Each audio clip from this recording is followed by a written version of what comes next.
در ادامه پست قبلی قرار چند تا ابزار بهتون معرفی کنیم که لازمه فعالیت شما در ایردراپ‌های تایید شده است.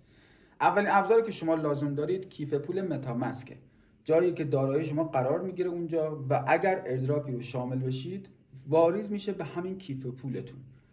اکانت توییتر ابزار لازم ما برای اطلاع رسانی تمام پروژه ها و اکانت دیسکورد جاییه که تیم یا مالکین اون پروژه با کاربرانشون در ارتباط هستن و هر نوع پرسش پاسخی باشه در اکانت دیسکورد قرار میگیره. و آخرین ابزاری که ما لازم داریم VPN اختصاصی یا همون قندشکن اختصاصیه، جایی که شما برای هر پروژه‌ای یک IP اختصاصی داشته باشید که شما به عنوان هانتر شناخته نشید. اینا ابزارهای لازم بود. حالا اگه وارد کانال ایردراپ شدید، خب مسلما آموزش ولت متامسک رو دیدید. اگه نه همین الان کلمه ایردراپ رو به دایرکت بفرستید که لینک کانال برای شما فرستاده بشه.